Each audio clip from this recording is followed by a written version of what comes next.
Este es el algoritmo de reanimación neonatal, en el cual, si se fijan, hay distintos bloques con distintos colores, los cuales corresponden a evaluación y acciones.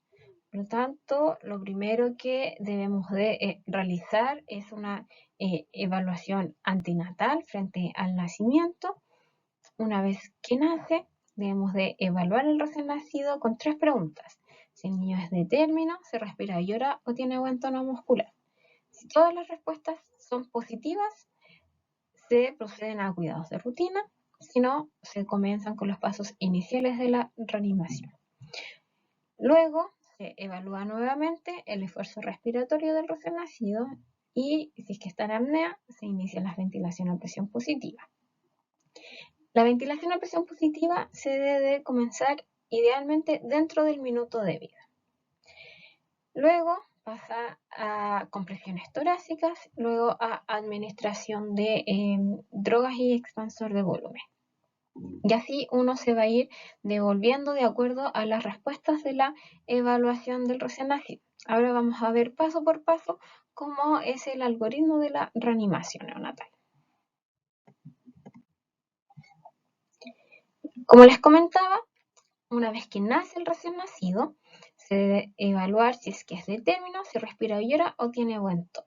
Si todas las respuestas a estas son sí, se procede con los cuidados de rutina, es decir, el recién nacido se deja sobre el abdomen materno, se deben aspirar las secreciones si es necesario, se seca y se deja en contacto piel a piel con la madre y se cubre con paños tibios limpios y se le coloca un gorrito para favorecer su termorregulación. Si algunas de estas 3 preguntas iniciales es un no, se comienzan con los pasos iniciales de la reanimación, en donde al recién nacido se debe de proporcionar calor bajo la cuna radiante, le subimos la potencia al 75%, se debe de posicionar la vía aérea y despejar si es que es necesario, se sacan las secreciones. Luego que la vía aérea está despejada, yo procedo a secar y a estimular al recién nacido. Puesto que si yo seco y estimulo al recién nacido y tiene secreciones en la vía aérea, este estímulo puede inducir a las respiraciones y puede impactar las secreciones en la vía aérea y dificultar la respiración. Luego que se seque y se estimule el recién nacido, se deben de cambiar estos paños que están mojados y cambiar por unos secos y se reposiciona la vía aérea y debemos evaluar el esfuerzo respiratorio del recién nacido y la frecuencia cardíaca. Si el recién nacido tiene una frecuencia cardíaca sobre 100 y tiene un esfuerzo propio, debemos evaluar si es que presenta dificultad respiratoria o cianosis persistente. Si no está con dificultad respiratoria ni cianosis persistente, el recién nacido va a apego con su madre, observándolo, cuidando la termorregulación, lo cubrimos con paños tibios y gorrito. Y si presentase dificultad respiratoria o cianosis persistente, se debe de posicionar la vía aérea, despejar si es que tiene secreciones y administrar oxígeno a flujo libre o CPAP en caso de ser necesario si es que presentara dificultad respiratoria. Tras los pasos iniciales de la reanimación, lo primero que tenemos que evaluar es el esfuerzo respiratorio. Si el recién nacido está en apnea, o jadeo, o boqueo, o tiene gasping, que está en respiración entrecortada como dificultosa, o si la frecuencia cardíaca está bajo los 100 latidos por minuto, el recién nacido debe empezar a ventilar a presión positiva. Lo realizamos con la bolsa autoinflable o con el reanimador con pieza en T. Además, debemos instalar inmediatamente el oxímetro de pulso. ¿Cómo ventilamos? Con este ritmo. Ventila 2-3, ventila 2-3, ventila 2-3. Es decir, al decir ventila, yo debo de comprimir la bolsa autoinflable u ocluir la válvula para entregar el PIP en el caso del reanimador con pieza en T. Y en el 2-3 debo de soltar para que deje de ventilar. Esto corresponde a una frecuencia entre 40 a 60 respiraciones por minuto. La ventilación a presión positiva debe ser evaluada si es efectiva o no. ¿Cómo se hace esto? A los 15 segundos de haber iniciado la ventilación a presión positiva, yo debo de evaluar la frecuencia cardíaca para saber si la ventilación es efectiva. Si la frecuencia cardíaca aumenta en comparación con la frecuencia cardíaca que tenía a un inicio de haber iniciado la ventilación a presión positiva, quiere decir que es efectiva. Por lo tanto, yo voy a brindar 15 segundos más de ventilación para completar un total de 30 segundos de ventilación a presión positiva efectiva. Eso es lo que yo tengo que lograr, brindar 30 segundos de ventilación a presión positiva efectiva. Al finalizar los 30 segundos de ventilación a presión positiva efectiva, voy a evaluar el esfuerzo respiratorio, la frecuencia cardíaca y la saturación de oxígeno. Si la frecuencia cardíaca se mantiene o disminuye en comparación con la frecuencia cardíaca que yo oculté al inicio de la ventilación a presión positiva, debo de preguntar por el movimiento del tórax. Si el tórax se mueve, quiere decir que la ventilación es efectiva. Por lo tanto, yo voy a brindar 15 segundos más de ventilación para completar un total de 30 segundos de ventilación a presión positiva efectiva y al finalizar voy a evaluar el esfuerzo respiratorio, la frecuencia cardíaca y la saturación. Si no existiese movimientos de tórax, quiere decir que la ventilación a presión positiva es inefectiva, por lo tanto deben de realizarse los pasos correctivos de la ventilación. Los pasos correctivos de la ventilación a presión positiva los realizamos mediante la mnemotecnia Mr. Sopra, la cual corresponde la M y la R a reposicionar la vía aérea y ajustar la máscara, la S y la O corresponde a succionar secreciones si es necesario y abrir la boca, la P significa aumentar la presión de ventilación y la A corresponde a alternar la vía aérea. Por lo tanto, yo voy a realizar primero dos pasos, el M y R, es decir, voy a reposicionar la vía aérea, voy a ajustar la máscara y voy a brindar 5 ventilaciones de prueba. Al finalizar estas 5 ventilaciones, yo voy a preguntar solamente por el movimiento del tórax. Si se mueve el tórax, quiere decir que recién la ventilación está siendo efectiva, por lo tanto voy a brindar 30 segundos de ventilación efectiva y al finalizar voy a evaluar el esfuerzo respiratorio, la frecuencia cardíaca y la saturación. Si al realizar los primeros dos pasos, MR, no se mueve el tórax, tengo que continuar con los siguientes dos pasos, que corresponde a abrir la boca y succionar las secreciones. Reajusto la máscara nuevamente, reposiciono la vía aérea y doy 5 ventilaciones de prueba. Al finalizar, evalúo nuevamente si se mueve el tórax. Si se mueve el tórax, recién acá va a ser ventilación efectiva, por lo tanto voy a brindar 30 segundos. Si no se mueve el tórax, paso al siguiente paso, que es la P, es decir, aumentar la presión de ventilación.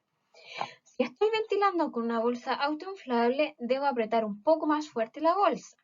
Si es que estoy con un reanimador con piezante, debo ajustar el PIP máximo 5 a 10 centímetros más de lo que tenía. Por ejemplo, si empecé con un PIP de 20, yo puedo subirle o 25 o a 30, pero solo una vez. Una vez que yo aumento la presión, doy 5 ventilaciones de prueba y nuevamente evalúo solamente el movimiento de tórax.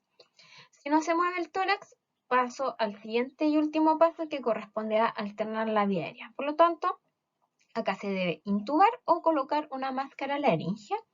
Se debe de corroborar que el tubo esté bien puesto y voy a ventilar efectivamente por 30 segundos.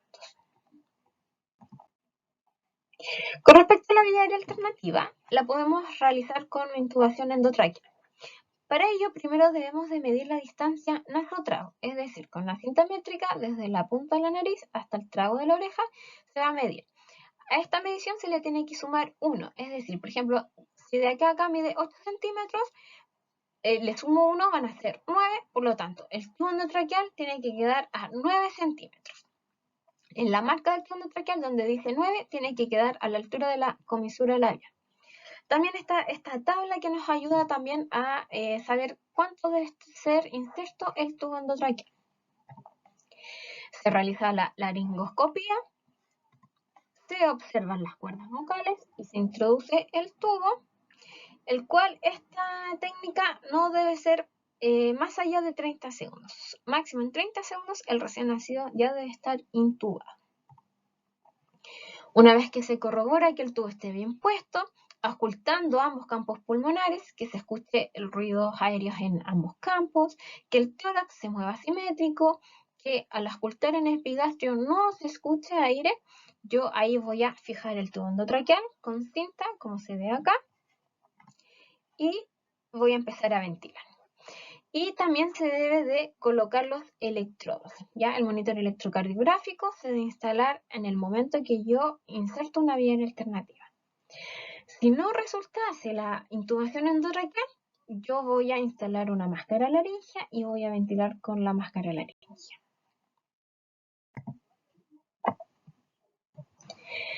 Luego seguimos avanzando en el algoritmo y llegamos a las compresiones torácicas. ¿Cuándo iniciamos las compresiones torácicas? Luego de haber brindado 30 segundos de ventilación a presión positiva efectiva por tubo endotraqueal o máscara laringea y la frecuencia cardíaca esté bajo los 60 latidos por minuto. Recordar que en estado de hipoxemia la función cardíaca se deprime y por lo tanto es importante mantener esta función de bomba del corazón, ¿cierto? De bombear la sangre al resto del cuerpo, sobre todo al cerebro. Y importante es ventilar los pulmones y restaurar la circulación sanguínea en la reanimación neonatal. Cuando se inician las compresiones torácicas, debe realizarse un cambio de posición de los reanimadores. ¿Ya? El reanimador 1, que estaba encargado de la vía aérea, debe pasar al costado izquierdo del recién nacido, y el reanimador 2, que estaba a la derecha, que es el encargado de comprimir, va a pasar a la cabecera. Lo otro que se debe realizar es aumentar la FiO2 al 100%, es decir, aumentarle esta fracción inspirada de oxígeno que se le entrega al recién nacido. Y en este momento se deben de coordinar la ventilación a presión positiva con las compresiones torácicas.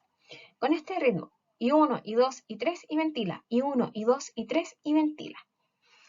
Solo una persona debe llevar este ritmo para que no hayan confusiones. Y cuando se dice 1, 2, 3, se debe de comprimir el tórax. Y en el momento de cuando uno dice I, el tórax debe estar elevado. Y en el ventila, la persona que está ventilando debe ventilar. La técnica de las compresiones torácicas se realiza con los dos pulgares, como se observa aquí en la imagen. Los dos pulgares deben ubicarse en el tercio inferior del esternón, en el cual nosotros podemos trazar una línea imaginaria entre ambas mamilas, y bajo esta se ubican los dedos. ¿Ya? Las manos rodean el tórax sin apretar al recién nacido, y los pulgares se deben de flexionar en la primera articulación. La presión debe de realizarse de forma vertical con una profundidad de 1/3 del diámetro anteroposterior. Es importante dejar que el tórax se expanda completamente una vez que uno comprime, ¿cierto? Para volver, ¿cierto? A llenar el corazón con sangre, pero los dedos no deben separarse del tórax. Siempre, en todo momento, deben estar en contacto con el tórax. Aquí vemos en la imagen donde se ubican los dedos, los pulgares, y acá como se ve en el recién nacido.